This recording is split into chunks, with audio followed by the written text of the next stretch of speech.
À l'écoute de la paracha Vayakhel. Le passage qu'on va lire cette semaine est situé dans le livre de l'Exode, chapitre 35, verset 1 au chapitre 38, verset 20. Moshe rassembla toute la communauté des enfants d'Israël. Il leur dit : Voici les choses que l'Éternel a ordonné de faire. 6 jours, l'ouvrage sera fait, et le 7e jour sera saint pour vous. Shabbat de repos pour l'Éternel. Quiconque y fait un ouvrage sera mis à mort. Vous n'allumerez pas de feu dans toutes vos demeures le jour du Shabbat. Moshe parla à toute la communauté des enfants d'Israël, disant : Voici la chose qu'a ordonnée l'Éternel, disant : Prenez de ce qui est à vous un prélèvement pour l'Éternel. Tout cœur généreux l'apportera, le prélèvement de l'Éternel. De l'or et de l'argent et du cuivre, et de l'azur, et de la pourpre, et de l'écarlate, et du fin lin, et du poil de chèvre, et des peaux de bélier teintes en rouge, et du bois d'acacia, et de l'huile pour le luminaire, et des baumes pour l'huile d'onction et pour l'encens d'aromates, et des pierres de shoham, et des pierres à sertir, pour l'éphod et le pectoral. Et tous sages de cœur parmi vous viendront et feront tout ce qu'a ordonné l'Éternel. Le tabernacle, sa tente et sa couverture, ses agrafes et ses poutres, ses barres, ses colonnes et ses socles. L'arche et ses barres, le propitiatoire et le voile qui sert de rideau, la table et ses barres, et tous ses ustensiles, et les pains de proposition, et le candélabre du luminaire et ses ustensiles, et ses lampes, et l'huile du luminaire, et l'autel de l'encens, et ses barres, et l'huile d'onction, et l'encens d'aromates, et le rideau d'entrée pour l'entrée du tabernacle. L'autel de l'Holocauste et la grille de cuivre qui est à lui, ses barres et tous ses ustensiles, la cuve et son support, les tentures du parvis, ses colonnes et ses socles, et le rideau de la porte du parvis, les piquets du tabernacle, et les piquets du parvis, et leurs cordes, les vêtements de service pour servir dans le sanctuaire, les vêtements de sainteté pour Aaron le prêtre, et les vêtements de ses fils pour exercer la prêtrise. Ils sortirent, toute la communauté des enfants d'Israël, de devant Moshe. Ils vinrent, tout homme porté par son cœur, et quiconque avait l'esprit généreux, apportèrent le prélèvement pour l'Éternel, pour l'œuvre de la tente de la rencontre, et pour tout son travail, et pour les vêtements de sainteté. Les hommes vinrent, avec les femmes, tout cœur généreux, apportèrent bracelets et anneaux de nez, et bagues et colliers, tout ustensile d'or, et tout homme qui avait voué une offrande d'or balancée à l'Éternel. Et tout homme chez qui se trouvait de l'azur et de la pourpre, et de l'écarlate et du fin lin, et du poil de chèvre, et des peaux de bélier teintes en rouge, et des peaux de tachash, ils les apportèrent. Quiconque prélevait un prélèvement d'argent et de cuivre, ils apportèrent le prélèvement de l'Éternel. Et quiconque chez qui se trouvait du bois d'acacia pour toute l'œuvre du travail, ils l'apportèrent. Et toute femme sage de cœur filait de ses mains. Elles apportèrent en fil tissé l'azur et la pourpre, l'écarlate et le fin lin. Et toutes les femmes portées par leur cœur avec sagesse filèrent les chèvres. Et les princes apportèrent les pierres de shoham et les pierres à sertir pour l'éphod et le pectoral, et le baume et l'huile pour le luminaire, et pour l'huile d'onction et pour l'encens d'aromates. Les enfants d'Israël, tout homme et femme dont leur cœur était généreux pour apporter pour toute l'œuvre que l'Éternel avait ordonné de faire par la main de Moshe, apportèrent une offrande volontaire à l'Éternel. Moshe dit aux enfants d'Israël : Voyez, l'Éternel a appelé par nom Betsalel, fils de Uri, fils de Hur, de la tribu de Yehuda. Il l'a rempli de l'Esprit de Dieu, de sagesse, de discernement et de connaissance, et dans tout ouvrage, pour concevoir des projets, pour mettre en œuvre l'or et l'argent et le cuivre, et la taille de la pierre à sertir, et la taille du bois, pour faire tout ouvrage de conception. Et il a donné à son cœur d'enseigner, à lui et à Aholiav, fils d'Achisamach, de la tribu de Dan. Il les a remplis de la sagesse du cœur, pour faire tout ouvrage de graveur et d'artiste, et de brodeur sur azur et sur pourpre, et sur écarlate et sur fin lin, et de tisserand, faisant toute œuvre et concevant des projets. Betsalel fera, et Aholiav, et tout homme sage de cœur, en qui l'Éternel a donné sagesse et discernement, pour savoir faire toute l'œuvre du travail du sanctuaire, selon tout ce qu'a ordonné l'Éternel. Moshe appela Betsalel et Aholiav, et tout homme sage de cœur, auquel l'Éternel a donné sagesse dans son cœur, quiconque, porté par son cœur, a approché de l'ouvrage pour le faire. Ils prirent de devant Moshe tout le prélèvement qu'avaient apporté les enfants d'Israël pour l'œuvre du travail du sanctuaire, pour la faire. Et eux, ils lui apportaient chaque matin encore une offrande volontaire. Tous les sages qui faisaient l'œuvre du sanctuaire vinrent, chaque homme selon son ouvrage qu'il faisait.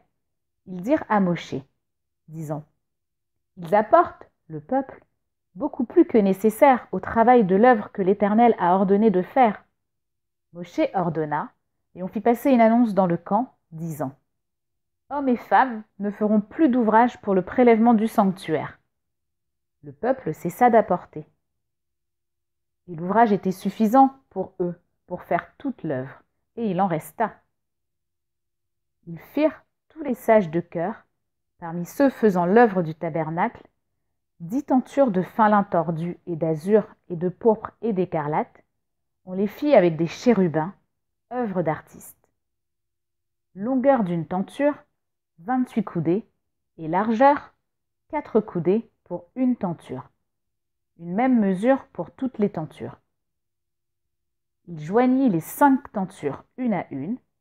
Il fit des nœuds d'azur au bord d'une tenture, à l'extrémité de l'assemblage. Il fit de même au bord extrême de la tenture du second assemblage. Il fit 50 nœuds à la tenture une, et il fit 50 nœuds à l'extrémité de la tenture qui était dans le second assemblage, les nœuds étant parallèles l'un à l'autre. Il fit 50 agrafes d'or, et joignit les tentures une à une par les agrafes, et le tabernacle fut un. Il fit des tentures de poils de chèvre pour une tente au-dessus du tabernacle.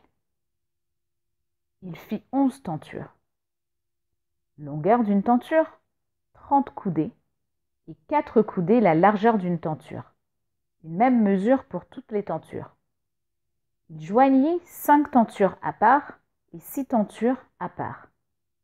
Il fit 50 nœuds au bord de la tenture à l'extrémité de l'assemblage, et il fit 50 nœuds au bord de la tenture du second assemblage. Il fit 50 agrafes de cuivre pour joindre la tente, pour qu'elle soit une. Il fit une couverture pour la tente en peau de bélier teinte en rouge et une couverture de peau de tachash par-dessus. Il fit les poutres pour le tabernacle en bois d'acacia dressé. 10 coudées, longueur de la poutre, et 1 coudée et demie, largeur d'une poutre. 2 tenons pour une poutre, imbriqués l'un dans l'autre. Il fit de même pour toutes les poutres du tabernacle. Il fit les poutres du tabernacle, 20 poutres pour le côté du midi au sud, et il fit 40 socles d'argent sous les 20 poutres, 2 socles sous une poutre pour ces 2 tenons, et 2 socles sous une poutre pour ces 2 tenons.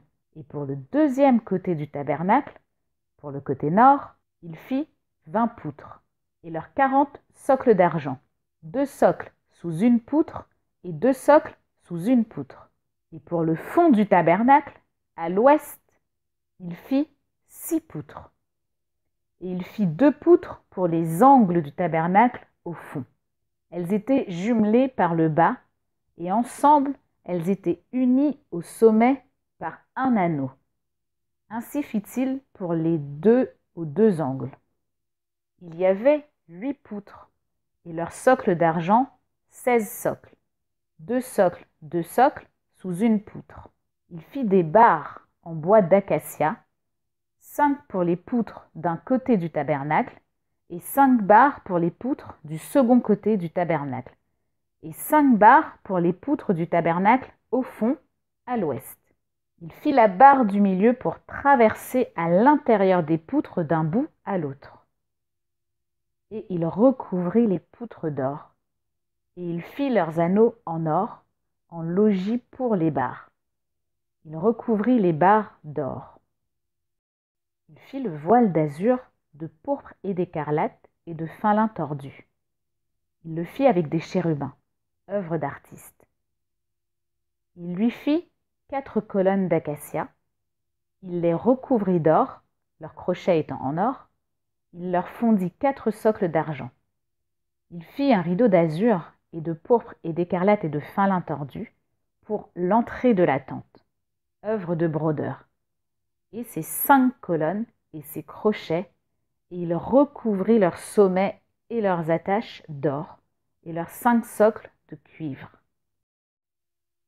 Betsalel fit l'arche en bois d'acacia, 2 coudées et demie sa longueur, et 1 coudée et demie sa largeur, et 1 coudée et demie sa hauteur. Il la recouvrit d'or pur, dedans et dehors.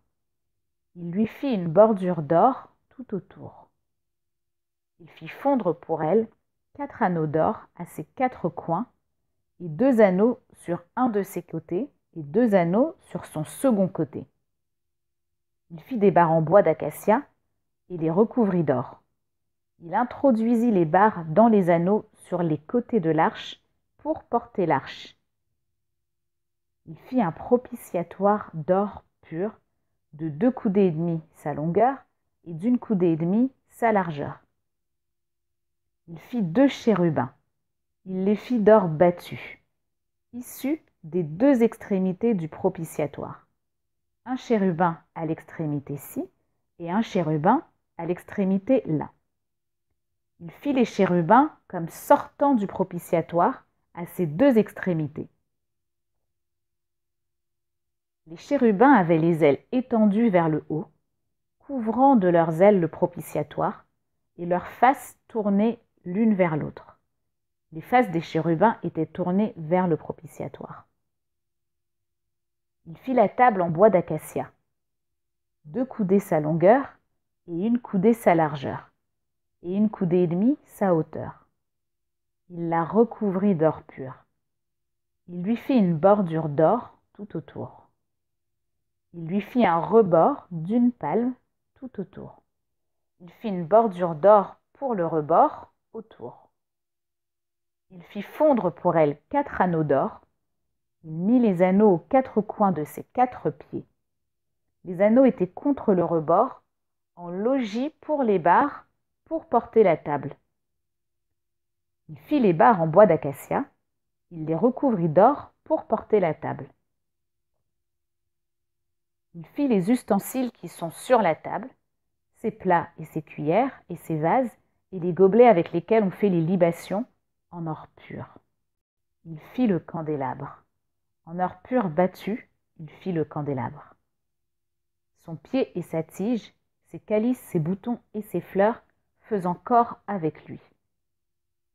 Et 6 branches sortent de ses côtés. 3 branches du candélabre d'un de ses côtés et 3 branches du candélabre de son second côté. 3 calices en forme d'amande à l'une des branches, avec boutons et fleurs, et 3 calices en forme d'amande, avec boutons et fleurs à une autre branche. Ainsi pour les 6 branches sortant du candélabre. Et sur le candélabre, il y a 4 calices en forme d'amande, avec ses boutons et ses fleurs, et un bouton sous 2 branches issues de lui. Et un bouton sous 2 branches issues de lui. Et un bouton sous 2 branches issues de lui, ainsi pour les 6 branches sortant de lui. Leurs boutons et leurs branches faisant corps avec lui, le tout d'une seule fonte d'or pur. Il fit ses 7 lampes et ses pincettes, et ses pelles d'or pur. Il le fit avec un kikar d'or pur, avec tous ses ustensiles. Il fit l'autel d'encens en bois d'acacia. Une coudée sa longueur, et une coudée sa largeur, et 2 coudées sa hauteur, ses cornes étant issues de lui. Il le recouvrit d'or pur, son toit et ses parois tout autour, et ses cornes. Il lui fit une bordure d'or tout autour. Et il lui fit 2 anneaux d'or en dessous de sa bordure à ses 2 angles, sur ses 2 côtés, en logis pour les barres, pour le porter grâce à elle. Il fit les barres en bois d'acacia, il les recouvrit d'or. Il fit l'huile d'onction sainte et l'encens d'aromates purs, œuvre de parfumeur. Il fit l'autel de l'Holocauste en bois d'acacia, 5 coudées sa longueur et 5 coudées sa largeur. Il était carré, et 3 coudées sa hauteur. Il fit ses cornes à ses 4 coins. Ses cornes étaient issues de lui. Il le recouvrit de cuivre. Il fit tous les ustensiles de l'autel, les chaudrons et les pelles et les bassins et les fourches et les encensoirs. Il fit tous ces ustensiles en cuivre.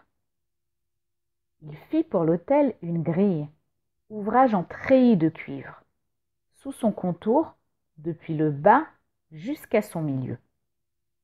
Il fondit 4 anneaux sur les 4 extrémités de la grille de cuivre, en logis pour les barres. Il fit les barres en bois d'acacia. Il les recouvrit de cuivre. Il introduit les barres dans les anneaux sur les côtés de l'autel pour le porter grâce à elles. Il le fit creux avec des planches. Il fit la cuve en cuivre et son support en cuivre, avec les miroirs des femmes attroupées, s'étant attroupées à l'entrée de la tente de la rencontre. Il fit le parvis. Pour le côté du midi, au sud, les tentures du parvis, en fin lin tordu, avaient 100 coudées. Leurs 20 colonnes et leurs 20 socles de cuivre, leurs crochets et leurs attaches étaient d'argent. Et pour le côté nord, 100 coudées. Leurs 20 colonnes et leurs 20 socles de cuivre, les crochets des colonnes et leurs attaches étaient d'argent. Et du côté ouest, des tentures de 50 coudées. Leurs 10 colonnes et leurs 10 socles, les crochets des colonnes et leurs attaches étaient en argent. Et du côté est, 50 coudées. Des tentures de 15 coudées à une aile, leurs 3 colonnes et leurs 3 socles, et à la seconde aile, de part et d'autre de la porte du parvis, des tentures de 15 coudées, leurs 3 colonnes et leurs 3 socles. Toutes les tentures du parvis autour étaient de fin lin tordu, et les socles pour les colonnes étaient de cuivre. Les crochets des colonnes et leurs attaches étaient en argent, et le revêtement de leur sommet était en argent. Elles étaient rattachées avec de l'argent, toutes les colonnes du parvis. Et le rideau de la porte du parvis était œuvre de brodeur, en azur et en pourpre, et en écarlate et en fin lin retors. Il avait 20 coudées de long, et la hauteur, formée par la largeur, était de 5 coudées, correspondant aux tentures du parvis. Et leurs 4 colonnes et leurs 4 socles de cuivre, leurs crochets d'argent et le revêtement de leur sommet et leur attache étaient en argent. Et tous les piquets du tabernacle et du parvis autour étaient en cuivre. Voilà les amis, c'est tout pour aujourd'hui. Merci de votre écoute. Bravo d'avoir suivi jusqu'au bout. Dites-moi en commentaire ce que vous en avez pensé. En tout cas, moi, ça m'a fait plaisir de vous faire la lecture. Très bon week-end.